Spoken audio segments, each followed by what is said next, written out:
जो है गीत गाकर आप परमेश्वर की महिमा कर सकते हो, उसका अवसर है। सिस्टर सूजन Abraham. Praise the Lord. Praise the Lord. Praise the Lord. ये दरासमां सब है तेरे गवाह, है मसीह अनोखी तेरी दासता। ये दरासमां सब है तेरे गवाह, है मसीह अनोखी तेरी दासता। ये दरासमां मेरा रोम रोम है तेरा ऋणी, तू मेरा चरवाहा है, मुझको क्या घटी। तूने जो कुछ कमाया यहाँ, वो कहा तुझे चुकाया गया। ये मेरा दिल मेरी जान मेरा तन मेरा मन मेरी यीशु की स्तुति करे। ये मेरा दिल मेरी जान मेरा तन मेरा मन मेरे यीशु की स्तुति करे।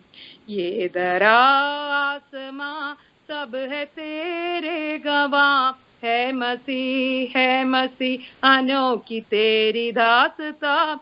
ये दरासमां तू दया की एक मिसाल है प्रभु, कम से कम मैं तेरा साया बन सकूं। तू प्यार और क्षमा का सागर प्रभु, मैं तेरे सागर की बूंद बन सकूं। ये है मेरी दुआ, ये है मेरी आरज़ू, ये मेरी कामना है हर दम प्रभु। ये है मेरी दुआ, ये है मेरी आरज़ू, ये मेरी कामना है हर दम प्रभु। ये दरासमां सब है तेरे गवाह, है मसीह अनोखी तेरी दासता। ये दरासमां सब है तेरे गवाह, है मसीह अनोखी तेरी दासता। ये दरासमां सोचो कितना प्यार करता है हमें, पूछो कितना प्यार करता है हमें। अपने होठों से वो कुछ न बोलेगा, तुझको देख कर यूं मुस्कुराएगा। अपनी बाहें फैलाकर क्रूस पर जान उसने दी और कहा मुझको इतना प्यार है। अपने बाहें फैलाकर क्रूस पर जान उसने दी और कहा मुझको इतना प्यार है। ये दरासमां सब है तेरे गवाह, है मसीह अनोखी तेरी दासता। ये दरासमां सब है तेरे गवाह, है मसीह अनोखी तेरी दासता। ये दरासमां।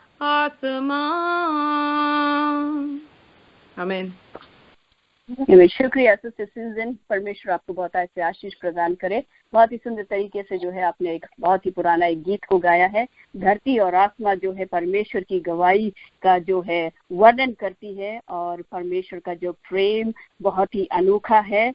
और परमेश्वर के प्रेम का वर्णन क्या है? परमेश्वर दया में मिसाल है। परमेश्वर के समान हम जो है उसके स्वरूप में होना चाहते हैं। सुंदर तरीके से इस गीत को गाने के लिए और परमेश्वर की महिमा करने के लिए परमेश्वर ने आपको सहायता की, इसलिए मैं परमेश्वर को धन्यवाद करती हूँ।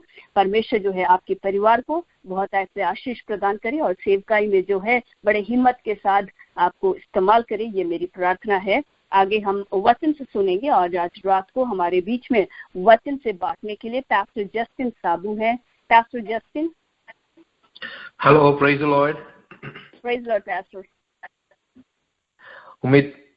उम्मीद करता हूं कि आप सब प्रभु परमेश्वर में खुशी और आनंद के साथ है वापस इस महीने आप सभी के साथ इस प्रेयर लाइन में जुड़ने का जो मौका खुदा ने मुझे दिया है, मैं प्रभु परमेश्वर का अत्यंत धन्यवाद देना चाहता हूँ। हमारे 2017 की 6 महीने जो है बीत चुका है। अभी अपना 7वां महीना जो शुरू हुआ है, आधा वर्ष बीत चुका है, अभी और आधा वर्ष बचा हुआ है। उम्मीद करता हूं कि पिछले आधे वर्ष में 6 महीनों में खुदा ने आप सभी के जिंदगी में, हम सभी के परिवारों में, कलीसिया में, सेवकाई में प्रभु परमेश्वर ने अनुग्रह के साथ हमें ले चला है। आगे के 6 महीने भी प्रभु परमेश्वर में ले चलेगा कर हम सभी एक मात्र में विश्वास करेंगे। मेरे प्रियो, जिस प्रकार अपनी प्रिय बहन वो गीत को गा रही थी, आसमान और धरती के बारे में, आकाश और पृथ्वी के बारे में, मेरे प्रियो वचन इस प्रकार बताता है कि आसमान और पृथ्वी बदल जा सकती है, लेकिन खुदा का वचन में कभी कोई किसी भी प्रकार की बदलावट नहीं होती है। आज मैं आपके सामने निर्गमन की किताब से एक वचन को आपके सामने मैं रखना चाहता हूँ। निर्गमन की किताब से उसका पहला अध्याय का 6th वचन, एक्सोडस चैप्टर 1 वर्स 6, निर्गमन उसका 1 का 6 इस प्रकार बताया जाता है, यूसुफ और उसके सब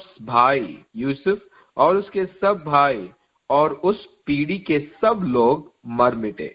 7वां वचन, परंतु इज़राइल की संतान फूलने फलने लगी और वे लोग अत्यंत सामर्थ्य बनते चले गए और इतना अधिक बढ़ गए कि सारा देश उनसे भर गया।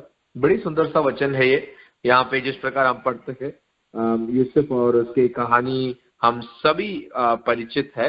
बाइबल जानने वाले, नया पुराना नियम जानने वाले, संडे स्कूल में भी हमने काफी बार इस कहानियों को पढ़ा है। बाइबल स्टडियों में हर पास्टर का फेवरेट टॉपिक जोसेफ है।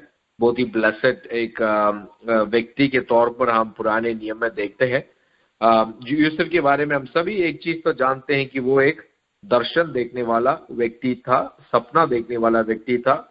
मतलब वो मेरे विचार से ज्यादा सोने वाला व्यक्ति था, क्योंकि वो बहुत सपना देखता था। नहीं, ऐसा मजाक के तौर पर मैं बता रहा हूँ, लेकिन खुदा के तौर से वो प्रभु परमेश्वर उसे सपनों के जरिए, दर्शन के जरिए बात करता था। उसकी जिंदगी के आने वाले भविष्य के बारे में खुदा उससे खुद ही बात करता था। आज मैं आपसे ये बात बताते समय ध्यान देना चाहिए कि आज के इस युग में बहुत सारे भविष्यवक्ताएं हैं। मेरे प्रियो, बहुत सारे भविष्यवक्ताएं होने के कारण से हम सभी को सावधान भी होना बहुत ही जरूरी है, क्योंकि सारी भविष्यवक्ताएं, मैं विश्वास नहीं करता हूं कि सारी भविष्यवाणियां और भविष्यवक्ताएं प्रभु परमेश्वर की ओर से है करके मैं विश्वास नहीं करता हूं। इसके क्योंकि बाइबल खुद ही बताता है कि आखिरी दिनों में कपट के साथ और झूठ के सहारे लेते हुए काफी प्रकार के भविष्यवाणियां, भविष्यवक्ताएं उठेंगे। लेकिन यूसुफ की कहानी के जरिए हमें एक चीज पता चलता है कि यूसुफ किसी पासवान के पास, किसी भविष्यवक्ता के पास नहीं जाता है। यूसुफ को प्रभु परमेश्वर खुद ही एक दर्शन देता है। आप भविष्यवक्ताओं के पास जाए या ना जाए, भविष्यवक्ताएं आपके पास आए या ना आए, इससे मेरा कोई मतलब नहीं। लेकिन मैं इतना आपसे बताना चाहता हूं कि यूसुफ प्रभु परमेश्वर से खुद दर्शन देखने वाला एक व्यक्ति था। मेरे प्रियो, विश्वासी जिंदगी में यदि 5, 6, 10, 17 साल यदि आपका हो गया है, तो आप सभी को मैं एक मैच्योर क्रिश्चियन के तौर पर, मैच्योर मसीही संतान के तौर पर मैं देखना चाहता हूँ। यदि हम सब मैच्योर और मैच्योरिटी को हासिल कर चुके हैं, तो हमारे जिंदगी की स्थिति में आप प्रभु परमेश्वर से यह वरदान को प्राप्त करना जरूरी है कि खुदा आपको दर्शनों के साथ बात करे। मेरे प्रियो, वो बहुत ही एक बड़ी लाभदायक गिफ्ट है खुदा परमेश्वर से आपके परिवार और आपकी जिंदगी को बहुत ही सहायता पूर्वक आपको ले चल सकती है। मेरे प्रियो, इस प्रकार की काफी घटनाएं मेरे जिंदगी में हुई है जब प्रभु परमेश्वर ने दर्शन के साथ मुझसे बात किया और अगले दिवस या उस हफ्ते वो मेरी जिंदगी में हुआ, या दर्शन के साथ प्रभु परमेश्वर ने कलीसिया के किसी व्यक्ति के बारे में मुझसे बात किया और मैंने उनकी जिंदगी में सेवकाई को उस दर्शन के जरिए किया। मैं आपसे यही दुआ करूंगा कि आप भी प्रार्थना में लगे रहिएगा और प्रभु परमेश्वर से इस दर्शन की वरदान को आप प्राप्त करो। आज मेरा विषय वो तो है नहीं, लेकिन आज मैं अपने विषय में आना चाहता हूँ। आज का संदेश इस प्रकार है, यूसुफ और उसके सब भाइयां जो है मर मिट चुकी है।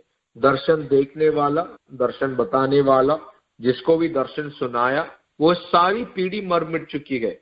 लेकिन कोई भी मर जाए, दर्शन प्राप्त करने वाला मर जाए, लेकिन दर्शन बोलने वाला प्रभु परमेश्वर कभी मरता नहीं है। वो असीम ताकत सामर्थ्य को रखता है और हमारी ताकत के सीमाओं से बढ़कर और बाहर है वो, हमारे समय की किंतुओं से बाहर है वो, और वह प्रभु परमेश्वर कभी वो नाशवान या नष्ट नहीं होता है।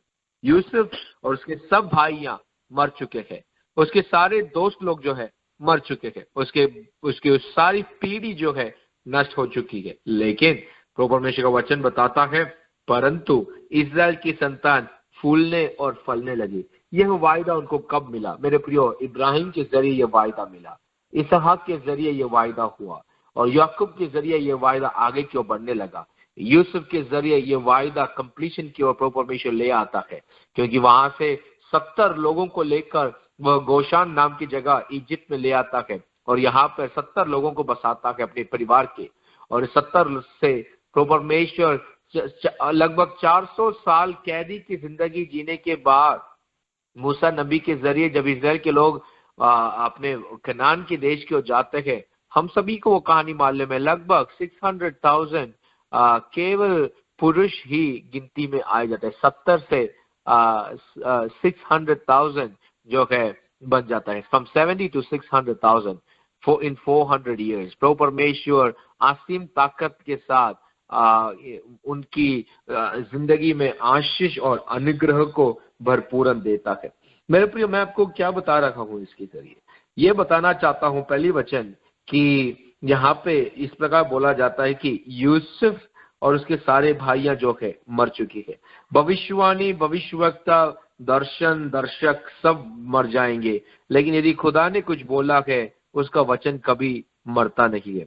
प्रभु परमेश्वर का वचन नाशवान नहीं है, वो कभी मर मिटता नहीं है। उसने बोला है तो वो करता है, वो जो बोलता है वो कर कर दिखाता है। सर्वशक्तिमान प्रभु परमेश्वर है, हम सभी की जिंदगी में उसने काफी प्रकार के वायदाएं बनाया है। यदि पिछले सालों में खुदा ने आपके साथ वायदा बनाया है, चाहे आपके साथ खटने वाला व्यक्ति निकल जाएगा, आपको छोड़कर जा सकता है, कुछ भी हो जाए स्थिति, लेकिन वायदा बनाने वाला प्रभु कभी मिटता नहीं है, हटता नहीं है, घटता नहीं है। चाहे आसमान और पृथ्वी निकल जाए, वायदा कभी मिटता नहीं है। इसी वचन के दूसरे आधार पर मैं अगले 5-10 मिनट बात करते हुए आपके लिए मैं प्रार्थना करना चाहता हूँ। इस वचन के जरिए मैं आपको ये बताना चाहता हूँ कि यूसुफ की कहानी जो है और पूरे इजराइल की कहानी जो है, नए नियम में हमारी कलीसिया को दर्शाता है। The story of Joseph and all these people, it just portrays the life of the New Testament church। हमारे जिंदगी के बारे में ये बताता है। इजिप्ट में ये सारे लोग बंदी की अवस्था में थे, लेकिन वहां से प्रभु परमेश्वर इनको छुड़ा के ले चलता है। एक और वचन मैं आपके सामने रखता हूं ताकि आपको इसकी गौर समझ में आ जाए।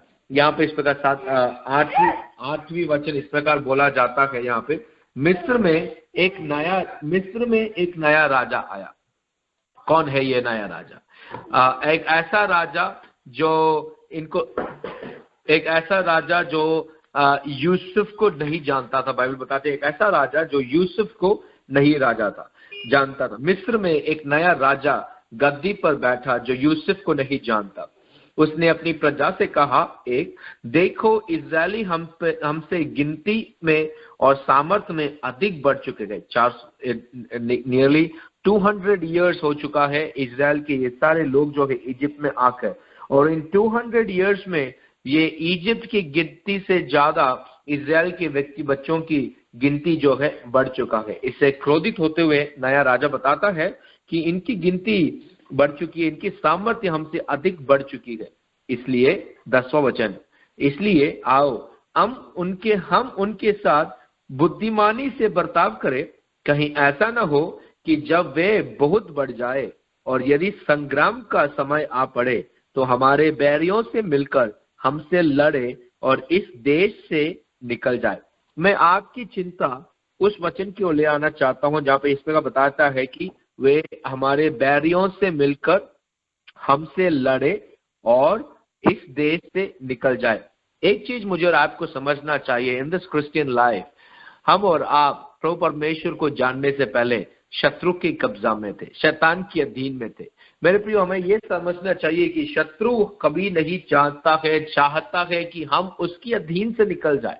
शत्रु कभी नहीं चाहता है कि हम उसके हुकूमत के बाहर आ जाए। वो हमेशा हमारे खिलाफ युद्ध करेगा, परिश्रम करेगा, परेशानियों को डालेगा। मेरे प्रियो, मुझे मालूम है जब मैं बेंगलोर में सेवकाई कर रहा था, हमारे कलीसिया में काफी प्रकार के भाइयां जो है दूसरे धर्म को मानने वाले व्यक्तियां हमारे कलीसिया में काफी बार आ चुके हैं। मेरे प्रियो, जब वे पहली बार आते हैं तो कुछ होता नहीं है, लेकिन जब वे संपूर्ण मन से प्रभु यीशु मसीह को ग्रहण करने का स्वीकार करते हैं तो मैंने देखा है कि काफी प्रकार की समस्याएं उनकी जिंदगी में आ जाती है। उनके परिवार के जरिए, उनकी नौकरी में, उनके हेल्थ में काफी प्रकार के तकलीफ को वे झेलते हुए अपनी जिंदगी को आगे बढ़ाते हैं। मेरे प्रिय, इसके दौरान जरूर प्रभु परमेश्वर व्यक्तियों को छुड़ाता है, लेकिन मैं आपको ये बताना चाहता हूं कि शत्रु कभी नहीं चाहता है कि हम उसकी हुकूमत के बाहर निकले। आज भी यदि हम और आपकी जिंदगी में तकलीफ है, परिश्रम है, परेशानी है,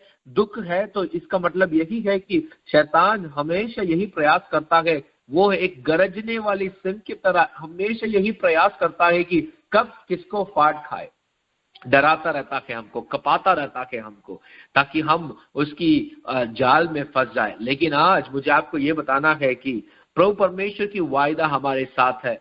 वो हमको आशीष देगा, वो हमको आगे की ओर बढ़ाएगा। उसकी सामर्थ्य वाली हाथ हमारी और आपकी जिंदगी में हमेशा हमेशा बना रहेगा। लेकिन एक चीज जानना चाहिए, उससे डरना नहीं। विश्वास के कदमों को आगे रखते हुए आगे की ओर बढ़ते जाएंगे तो जरूर और जरूर प्रभु परमेश्वर से एक अनुग्रह को आने वाले दिवस में हम महसूस करेंगे। शैतान कभी नहीं चाहता है कि हम मिस्र को छोड़े वायदा की भूमि की ओर जाए। मेरे प्रियो, वायदा की भूमि के बारे में मैं अगले 2 मिनट में आपसे बात करना चाहता हूं, उसके बाद मैं प्रार्थना करूंगा। वायदा की भूमि कौन सा है? क्या अमेरिका वायदा की भूमि है? किंतु नहीं, बिल्कुल है ही नहीं। मेरे प्रियो, हम और आपको मालूम है हमारी वायदा की भूमि जो है स्वर्ग राज्य है। पिछले संडे कल जब मैं अपनी चर्च में सेवकाई कर रहा था, मैंने काफी प्रकार के पॉइंट्स बनाए अपने चर्च में प्रचार करने के लिए। पावर पॉइंट्स बनाए मैंने अपने चर्च में डिस्प्ले करने के लिए, अपने प्रचार को अच्छे रीति से प्रचार करने के लिए मैंने सब प्रकार का प्रयत्न किया जरूर। लेकिन जब मैं स्टेज में खड़ा हुआ प्रचार करने के लिए, पवित्र आत्मा प्रभु की सामर्थ्य मुझ पे ऐसी उतरी कि मैंने अपना पॉइंट, अपना नोटबुक सब कुछ मैंने बंद करते हुए उसकी आवाज को सुना और मैंने केवल और केवल अपने चर्च के सारे व्यक्तियों को मैंने इस प्रकार तैयार किया कि प्रभु यीशु मसीह वापस आ रहा है, बहुत जल्दी आ रहा है। वायदा की भूमि हमारी और आपकी जो है स्वर्ग राज्य है। खुदा प्रभु यीशु मसीह कलवरी के क्रूस पे इसलिए गया ताकि वो हमें जो है वायदा की भूमि की ओर ले जा सके। मेरे प्रियो, प्रभु यीशु मसीह वो द्वार है जिसके द्वारा हम उस आसमानी खुदा के पास प्रवेश कर सकते हैं। मेरे प्रियो, हम और आपको ये जानना चाहिए कि सारी पीढ़ी मर मिटकर नष्ट हो गई, लेकिन फिर भी वायदा बनाए हुआ प्रभु परमेश्वर कभी नष्ट नहीं होता है। वायदे के साथ वो पूरा करेगा। प्रेरितों की किताब बताती है कि प्रभु यीशु मसीह वापस आएगा। नया नियम बताता है कि मेरा प्रभु यीशु मसीह वापस आएगा। उसकी दूसरी आगमन पर वो हमें उसके वायदे की भूमि की और हमारी कनान की ओर वो हमें ले जाना चाहता है। क्या हम तैयार हैं? क्या हम अपने आप को तैयार रखते हैं? क्या उस तुरही की आवाज को सुनने के लिए हमारे कान जो है तरस रखा है? मेरे प्रियो, एक विश्वासी, एक ईसाई, प्रभु परमेश्वर की सेवक होने के नाते मैं आपसे और अपने आप को मैं आगवान देना चाहता हूं, ये बताते हुए कि हमारा दर्शन, हमारा दृश्य स्वर्ग राज्य है। हमारा दृश्य हमेशा स्वर्ग ही होना चाहिए। उस माध्यम पर जब चलेंगे मेरे प्रियो, तकलीफें, दुख, शैतान की जाल में फंसने वाली सारी बात आएगी, लेकिन फिर भी आगे की ओर ढालते हुए पैरों को रखते हुए बढ़ते जाएंगे तो खुदा की बड़ी आसीम सामर्थ्य को अपनी जिंदगी में हम महसूस करेंगे। 9वां वचन बताता है कि उसने अपनी प्रजा से कहा, देखो इस्राएली हमसे गिनती और सामर्थ्य में बढ़ते जा रखेंगे। आओ हम उनके साथ बुद्धिमानी के साथ बर्ताव करें, ऐसा ना हो कि वे बहुत बढ़ जाए और यदि संग्राम करें और तो वो हमारे बैरियों से मिलकर इस देश से निकल जाएंगे। वो शैतान हमेशा चाहता है कि हम उसके कब्जे में रहे। प्रभु चाहता है कि हम आजादी को प्राप्त करें। प्रभु परमेश्वर, मैं आप सभी को मैं ये वचन के जरिए आशीष देना चाहता हूँ, याद दिलाना चाहता हूँ कि हमारा दृश्य हमेशा स्वर्ग राज्य है। हम उस यात्री में है और प्रभु परमेश्वर हमें वहां की ओर ले चलने में मदद करे। प्रभु परमेश्वर आप सभी के साथ रहे। अनुग्रह में आपको प्रभु परमेश्वर ले चलने के लिए और आपका जुलाई का महीना, अगला 6 महीने जो आपकी जिंदगी में आशीष के साथ ले चलने के लिए मैं प्रभु परमेश्वर से प्रार्थना करता हूँ। आपकी जिंदगी में किसी प्रकार की तकलीफ, दुख, प्रयास, परेशानी, किसी भी प्रकार की तकलीफ है तो मैं प्रभु परमेश्वर से प्रार्थना जरूर करूंगा और करता हूँ कि प्रभु आपको अत्यंत आशीष और अनुग्रह के साथ आगे की ओर ले चलने के लिए। खुदा आपके साथ रहे, यीशु मसीह के नाम से, आमीन, आमीन, आमीन, आमीन, आमीन, आमीन। शुक्रिया पास्टर साहब, बहुत ही सुंदर वचन के लिए जो परमेश्वर ने आपको दिया और आपने हमारे बीच में बांटा। मैं अनुरोध करूंगी कि थोड़ा देर आप लाइन पे बने रहिएगा। एक प्रार्थना विषय मैं आपसे करवाना चाहूंगी। आपने हमें याद दिलाया कि कभी भी हमें जो है अपने बैरियों से डरना नहीं चाहिए। बैरियों से लड़ने के लिए, हमारे शत्रुओं से लड़ने के लिए यहोवा हमारे साथ है और जो है हमारे जो वादे का जो भूमि है वो जो हमारा है वो हमें परमेश्वर उस जगह पर हमें लेके जाएगा और उस स्वर्ग राज्य में वो लेकर जाने के लिए वो यहाँ पर आएगा इस पृथ्वी पर। इसलिए जो है हमारा पूरा ध्यान स्वर्ग राज्य की हो, हमारा दर्शन स्वर्ग राज्य की हो, हमारा केंद्र बिंदु स्वर्ग राज्य की हो। इस सुंदर वचन के लिए मैं परमेश्वर का और आपका बहुत ही धन्यवाद करती हूँ। आपने एक और बार हमें याद दिलाया कि हम किस लिए यहाँ पर है और क्यों यहाँ पर है और परमेश्वर क्यों आ रहा है। और मैं प्रार्थना करती हूँ कि परमेश्वर जो है आपकी कलीसिया को बहुत ऐसे आशीष प्रदान करे। आपकी कलीसिया से जो है अधिक अगुओं को तैयार करने के लिए परमेश्वर आपको उपयोग करे, ये मेरी प्रार्थना है। बहन अलीशा को और बेटा जशाया को बहुत ऐसे आशीष परमेश्वर दे और जो है सेवकाई में जो है अभिषेक के साथ आपको इस्तेमाल करे। अगला जो है हम जो है कॉन्फ्रेंसेस के लिए प्रार्थना करेंगे। फैमिली कॉन्फ्रेंसेस जो चलता है एजी का शीघ्र ही आने वाला है। उसके बाद जो है आईपीसी का है, चर्च ऑफ गॉड का है, शेरन का है, मारानाथा फुल गॉस्पेल चर्च का है। बाकी इंडिपेंडेंट चर्चेस के फैमिली कॉन्फ्रेंसेस जो है जुलाई के महीने में चलेंगे। हम इन कॉन्फ्रेंसेस के लिए प्रार्थना करेंगे। कई परमेश्वर के जो है आदरणीय दास लोग और दासी लोग आकर संदेश को सुनाएंगे और परमेश्वर के पवित्र आत्मा में भर कर जो है संदेश को वो सुनाने पाए। उससे पहले जो है बहुत सारी तैयारियां करनी है। तैयारियों के साथ साथ जो है प्रार्थना जो है कलीसियाओं में दिन रात चल रही है, ताकि जो है जब ये कन्वेंशन या कॉन्फ्रेंसेस चलते हैं तो वो कलीसिया की खाली नहीं है, उस पूरे देश की बेदारी के लिए उसकी प्रार्थना और उसकी तैयारी चलती है। अधिक से अधिक लोग जो है इसमें जुड़ने पाए, गीतकारों को और जवान भाई बहनों को और जो है बच्चों को, सबको जो है परमेश्वर एक साथ छूने पाए। एक नए दर्शन, एक नया बोझ, एक नया रिफ्रेशमेंट, एक नई ताजगी जो है हर व्यक्ति को जो है मिलने पाए इन कॉन्फ्रेंसेस के द्वारा। और जब वो नया ताजगी को पाते हैं, बाकी आने वाले दिनों में बड़े आशा के साथ जीवन व्यतीत करने के लिए परमेश्वर उनकी सहायता और मदद करे। इन कॉन्फ्रेंसेस के लिए हम प्रार्थना करेंगे। अलग अलग जगह पे जो है कॉन्फ्रेंसेस चल रहे हैं,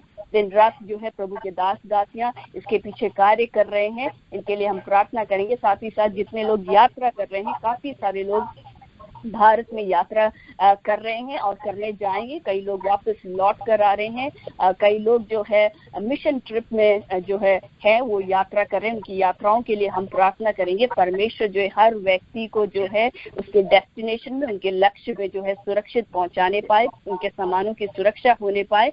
विशेषकर हम बॉबी के लिए प्रार्थना करेंगे। इस शनिवार को जो है वो वापस जो है अपने स्टडी टूर इटली और फ्रांस के बाद वो घर ओक्लाहोमा में लौट कर आ रहा है। उसकी यात्रा के लिए हम प्रार्थना प्रार्थना करेंगे।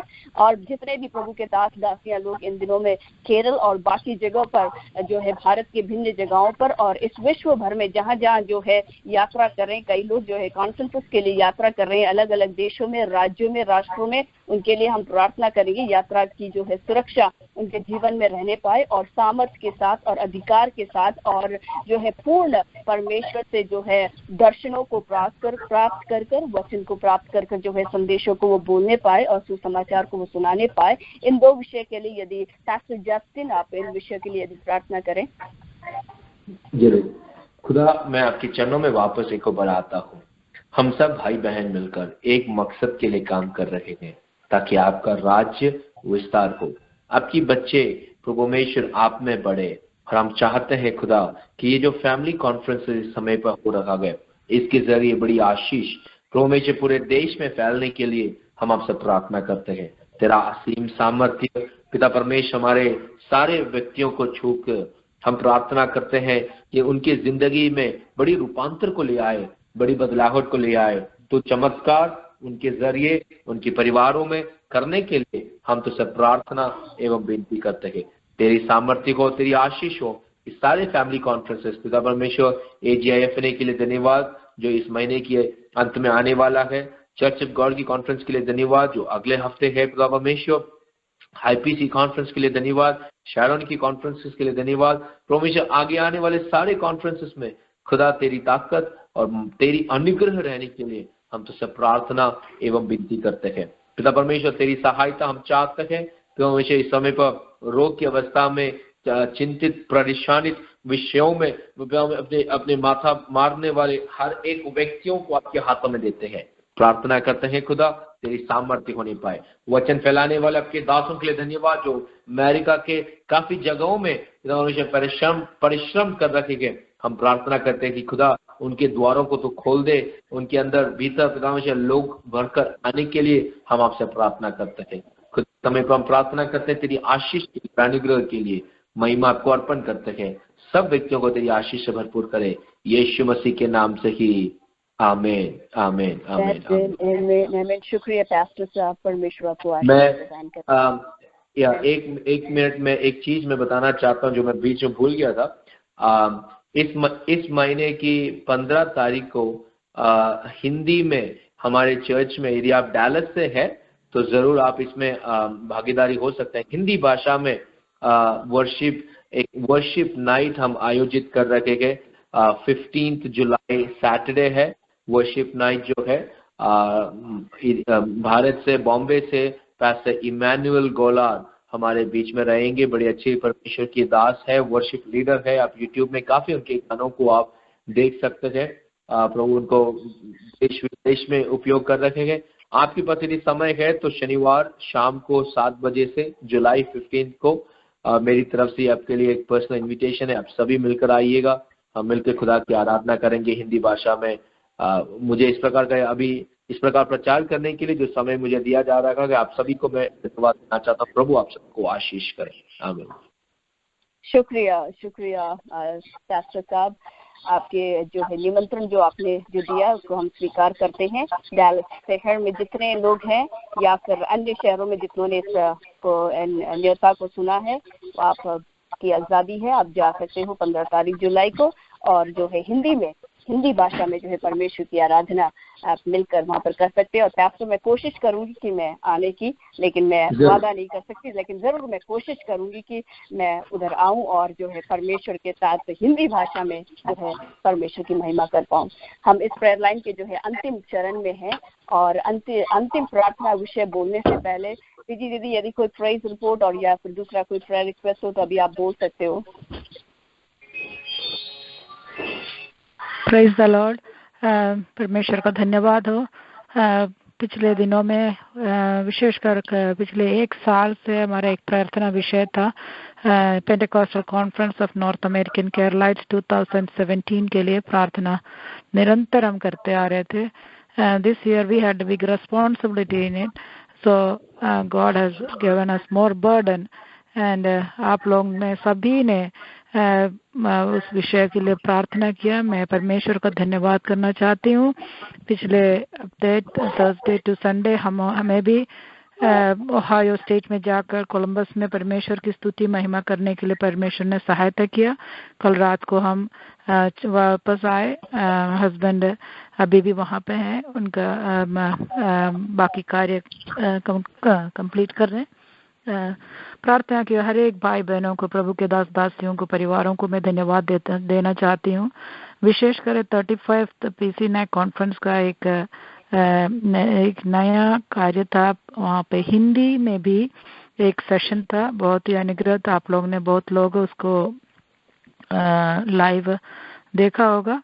Please continue to uphold this Pentecostal conference also. The coming years, may the good Lord continue to bless this and show that there will be unity and love among our Christian believers and friends. And this is a there is no denomination in it. It's all, everybody comes together, and we have to grow in Christ's love and in our words, acts, deeds, purity, and in our faith. So thank you all for praying for it. And Deena ने पहले mention किया था, sister Poonam तिमोती के लिए हम प्रार्थना कर रहे थे। सुनने में आया कि सिस्टर दुनिया से गुजर गई, तो दुखित परिवार को कंटिन्यू हम प्रार्थना में याद करें। Thank you. शुक्रिया दीदी। हम लोगों ने जो है परमेश्वर को धन्यवाद दिया। पीसी नैक जो 35वां पीसी नैक चला, उसमें परमेश्वर की उपस्थिति और अनुग्रह रहा, और आगे भी हम प्रार्थना करेंगे। बाकी जितने भी कॉन्फ्रेंसेस आने वाले सालों में और महीनों में होंगे, परमेश्वर सब में अपनी बेदारी भेजने पाए। और अंतिम प्रार्थना के लिए मैं मौलाना आंटी से अनुरोध करूंगी कि यदि वो लाइन पे हो तो इस अंतिम प्रार्थना को कर इस सभा को आज रात को हम समाप्त करेंगे। और अंतिम प्रार्थना जो है हम मसीह विरोधी राष्ट्रों के लिए हम करते हैं, या फिर ऐसे राष्ट्र मुस्लिम राष्ट्रों के लिए हम प्रार्थना करते हैं।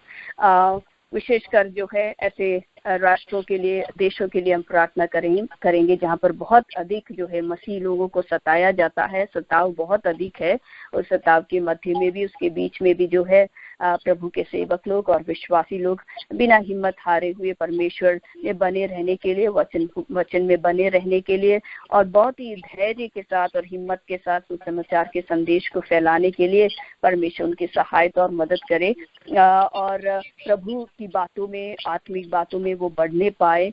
कभी भी जो है जो शारीरिक पीड़ा या भौतिक जो पीड़ाओं को देखकर वो कभी भी जो है विचलित नहीं होने पाए, कभी भी वो पीछे हटने नहीं पाए, अपने हिम्मत को जो मसीह में उन्होंने पाया है उसमें कमजोर नहीं पड़ने पाए, बल्कि बड़े ही हिम्मत के साथ जो है विश्वास के जीवन में बढ़ने पाए, विश्वास में जो है वो स्थिर रहने पाए। उनके मध्य में भी कुछ अलौकिक चमत्कार और चिन्ह होने पाए, सुपरनैचुरल साइंस एंड मिरेकल्स, और जो है प्रभु